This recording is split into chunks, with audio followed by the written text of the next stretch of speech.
विद्यार्थियों, आज हम हमारी जो कक्षा 10th की बोर्ड की दृष्टि से महत्वपूर्ण प्रश्नों की श्रृंखला है उसका अगला अध्याय 11 मानव नेत्र एवं रंग बिरंगा संसार के कुछ महत्वपूर्ण क्वेश्चन हैं, उनके बारे में अध्ययन करेंगे।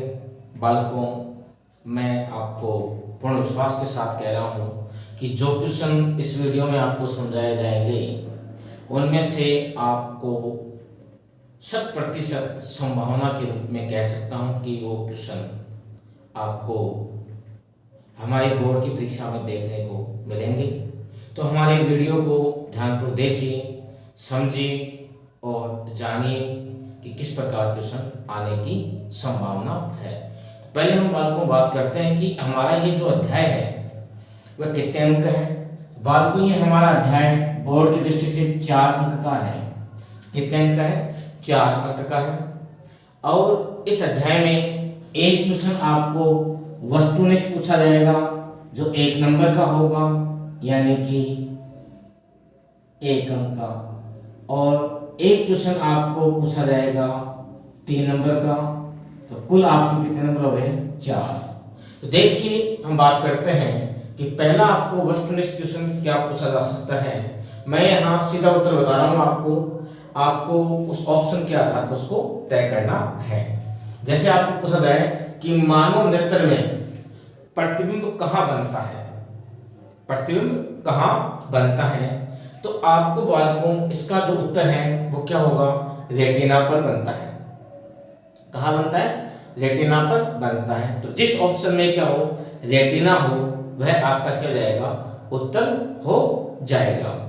फिर आपको पूछा जाए कि मानव नेत्र का लेंस होता है, कि मानव नेत्र है उसमें कौन सा लेंस होता है, ये आपको क्वेश्चन पूछा जाए तो आपको जो ऑप्शन दिए हुए हैं उनमें से कौन सा ऑप्शन सही करना है? जिस ऑप्शन में लिखा हो उत्तल लेंस।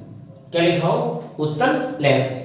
सपोज कीजिए ये क्वेश्चन दे दिया, आपको ऑप्शन दिया ए, इसमें दे दिया अवतल लेंस, ऑप्शन बी दिया उसमें दे दिया उत्तल लेंस, ऑप्शन सी दिया उसमें आपको दे दिया अवतल दर्पण, और ऑप्शन डी दिया उसमें दे दिया उत्तल दर्पण। तो आपको ऑप्शन क्या करना है? ऑप्शन 2 जिसमें बी है, इसमें क्या लिखा हुआ है? उत्तल लेंस, वो आपको सही करना है। तो ध्यान है कि आपको पूछा जाए कि मानव नेत्र का लेंस होता है, कैसा होता है? उत्तल लेंस। अब हम बात करते हैं कि स्वस्थ नेत्र, मानव नेत्र है जो स्वस्थ है का निकटतम व दूर बिंदु क्या होता है। देखिए बालकों, पहले मैं आपको बताता हूं कि नेत्र की एक क्षमता होती है जिसे कहते हैं समंजन क्षमता। क्या कहते हैं? समंजन क्षमता। समंजन क्षमता। अगर आपसे पूछा जाए कि नेत्र की समंजन क्षमता से आप क्या समझते हो, तो नेत्र लेंस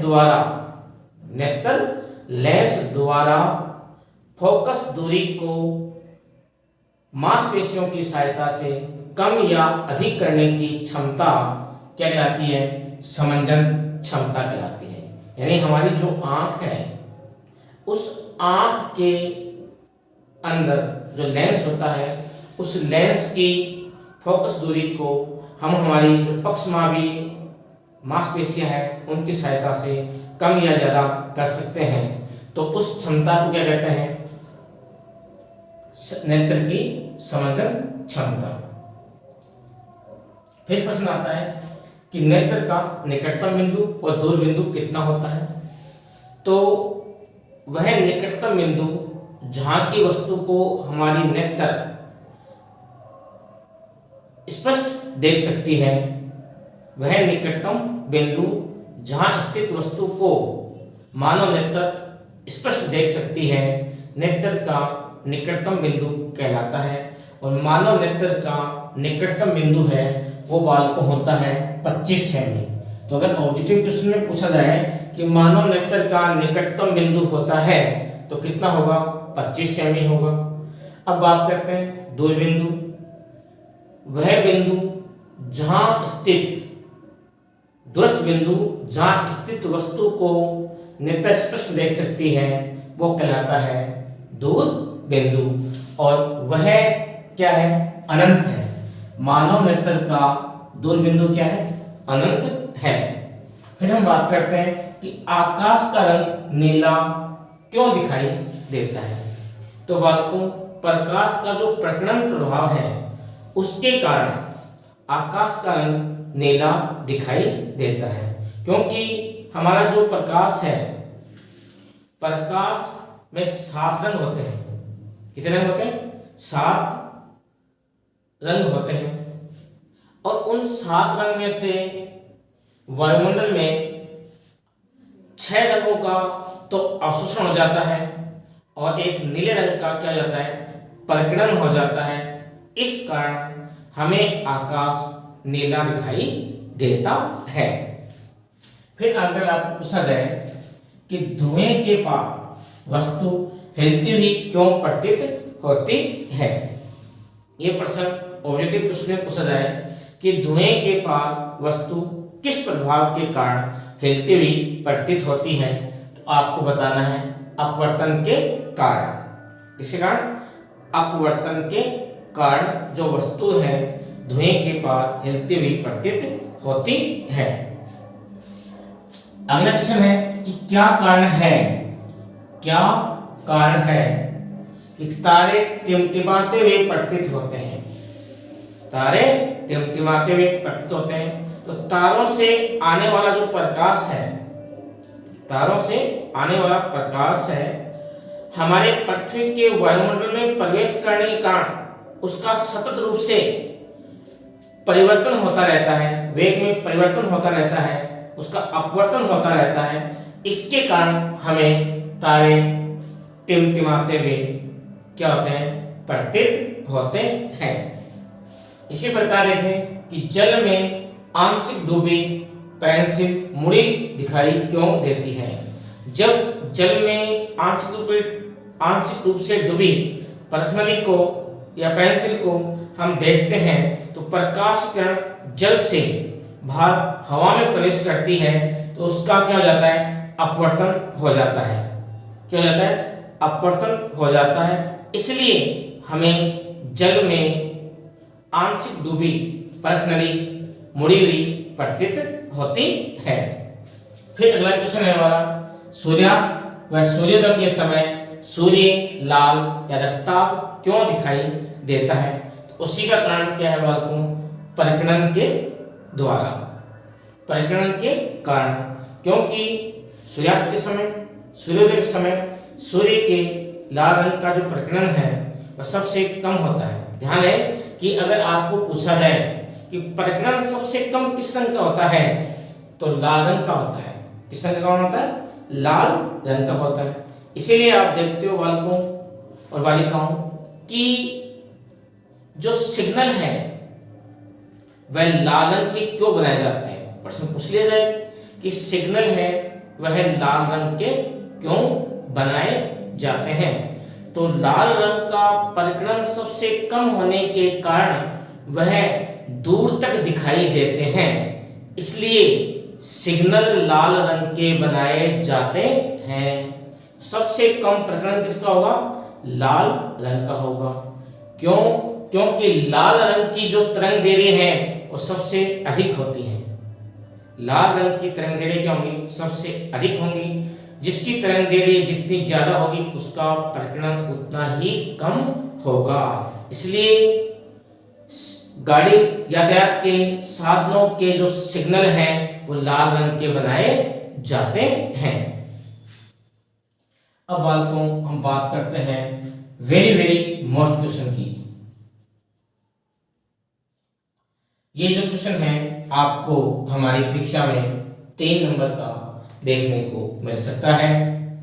मानव नेत्र का नामांकित चित्र बनाओ। इसमें आपको मानव नेत्र का नामांकित चित्र बनाना है जो आपकी बुक में दिया हुआ है। इसमें आपको मानव नेत्र के जो विभिन्न भाग हैं, कॉर्निया, पुतली, लेंस, काचाप द्रव्य, नेत्रोदय द्रव्य और मानव नेत्र की जो पटल है उसमें 3 परत होती हैं, दृढ़ पटल, रक्त पटल और रेटिना। दृष्टि पटल जिसको कहते हैं रेटिना, पित्त बिंदु, अन्य बिंदु, इन सभी का चित्र में क्या करना है, इंगित करना है।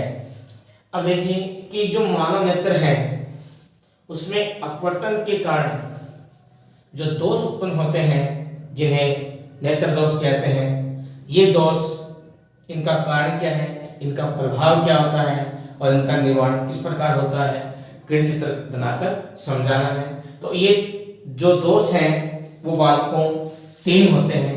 एक होता है निकट दृष्टि दोष, एक क्या है, निकट दृष्टि दोष है। दूसरा जो है हमारा वो है दूर दृष्टि दोष। पहला है निकट दृष्टि दोष, दूसरा है हमारा दूर दृष्टि दोष और तीसरा हमारा है जरा दृष्टि दोष। ये 3 प्रकार के नेत्र संबंधी दोष हैं। देखिए पहले हम बात करते हैं निकट दृष्टि दोष। तो निकट दृष्टि दोष में क्या है बालकों कि जैसा जो नाम है उसके विपरीत वस्तु स्पष्ट दिखाई नहीं देगी। निकट दृष्टि दोष में क्या होता है कि निकट की, इसका प्रभाव क्या होता है कि निकट की वस्तु साफ दिखाई देती है। निकट की जो वस्तु है वो हमें क्या होगी, साफ या स्पष्ट दिखाई देती है, ठीक है।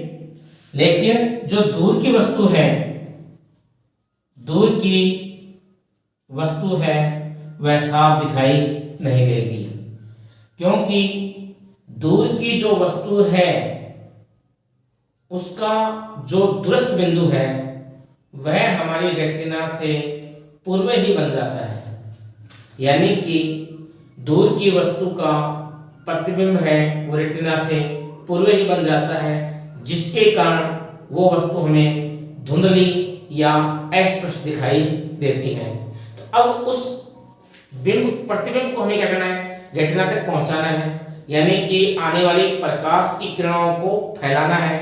फैलाने का काम कौन करता है, अवतल लेंस करता है। कौन करता है, अवतल लेंस करता है।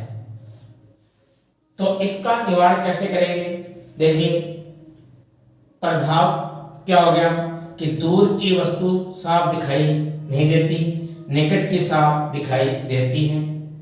ये तो इसका क्या हो गया, प्रभाव। कारण मैंने आपको बता दिया कि दूर की जो वस्तु है, दूर की वस्तु है उसका प्रतिबिंब रेटिना से पूर्व ही बन जाता है। निवारण क्या हो गया, अवतल लेंस का चश्मा उस व्यक्ति को दिया जाता है। तो ये हो गया कारण, निवारण। और ये अब देखिए हमें पता है कि अवतल लेंस है उसकी लेंस क्षमता किसमें होती है, -d में होती है। किसमें होती है, -d में होती है। अब बालकों अगर आपको क्वेश्चन बोर्ड में घुमाकर पूछा जा सकता है, क्या किया जा सकता है, घुमाकर पूछा जा सकता है। अब घुमाकर पूछा जाएगा तो कैसे पूछा जा सकता है, ध्यान से सुने। एक व्यक्ति -d के चश्मे का प्रयोग करता है, वह किस दोष से पीड़ित है, किस दोष से पीड़ित है। इस दोष का कारण, प्रभाव व निवारण किरण चित्र बनाते हुए समझाइए। ये प्रश्न आपको पूछ लिया। अब आपने को क्या कहा, -d मतलब उत्तल लेंस, अवतल लेंस। -d का मतलब क्या है, अवतल लेंस।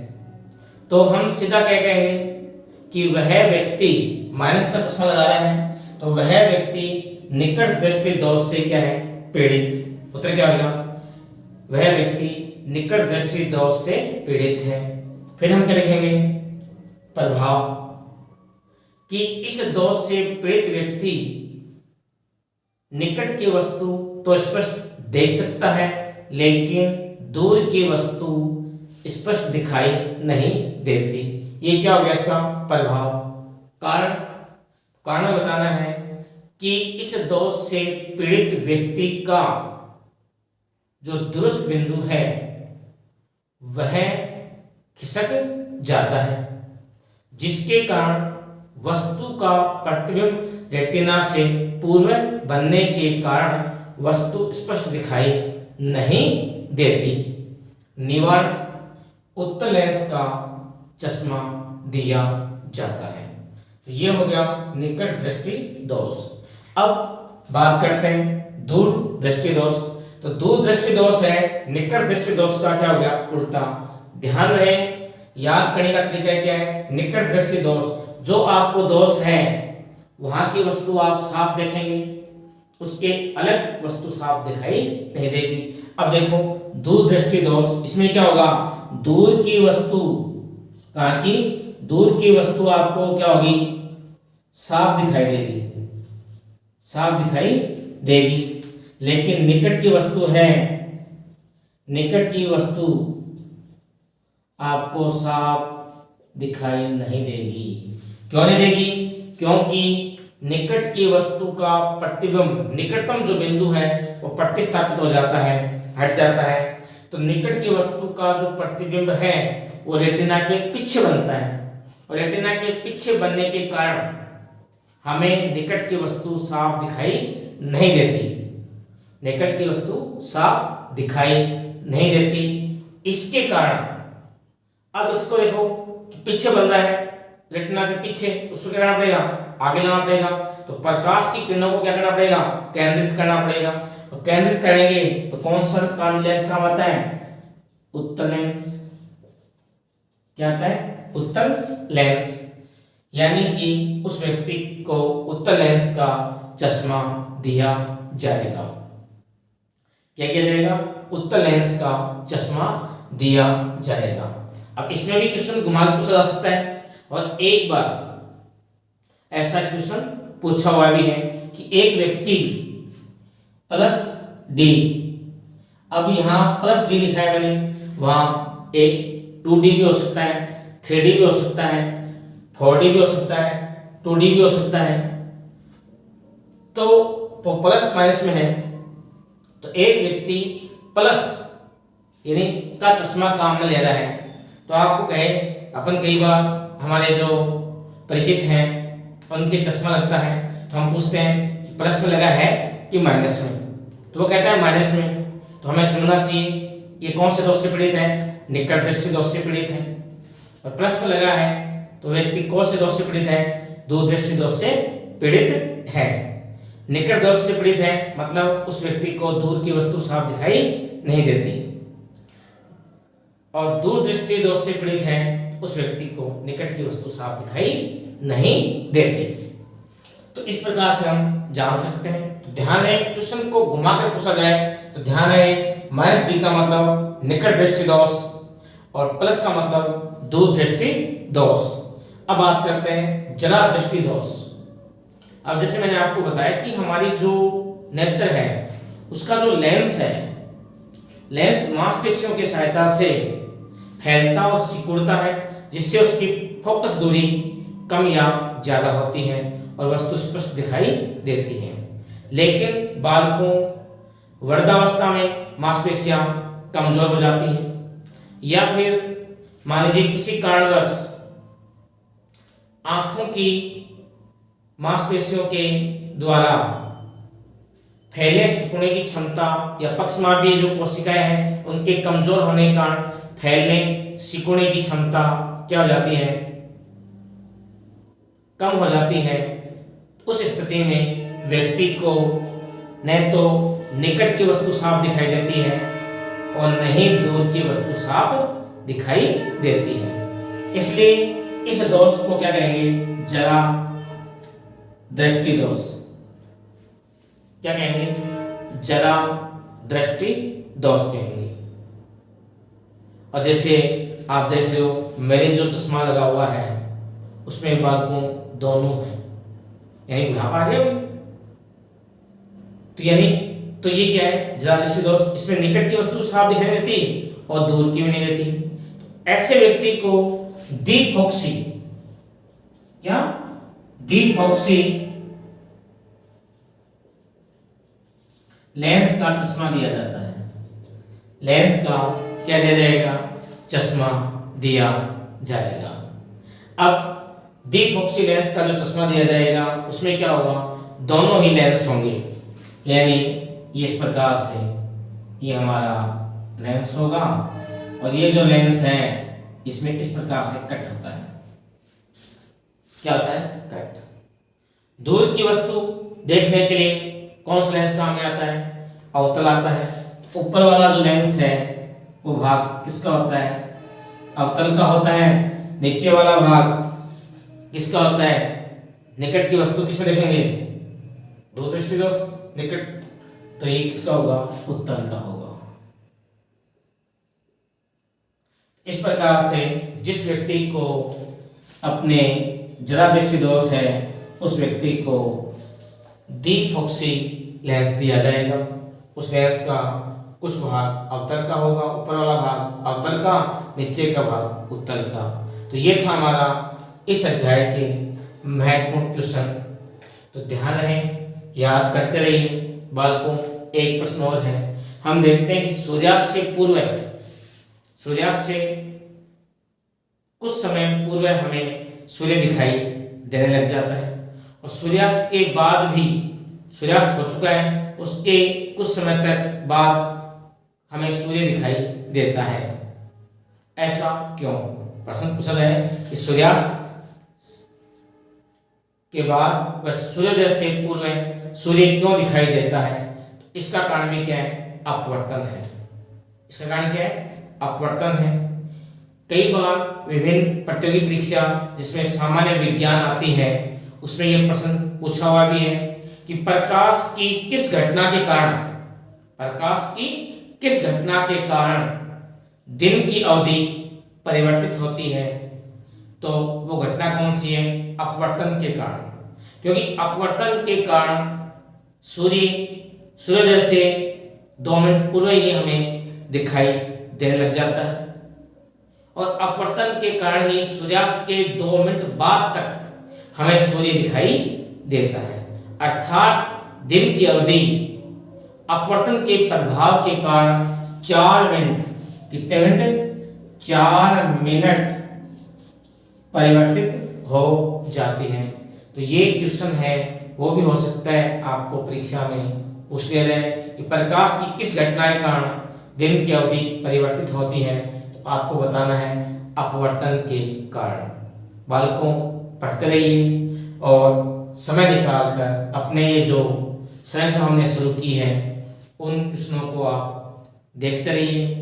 आपको मैं निश्चित रूप से कह सकता हूँ कि फायदा ही होगा और आपके जो साथी हैं उनको भी बताइए और इसी उम्मीद के साथ कि इससे आपको अधिक से अधिक लाभ होगा।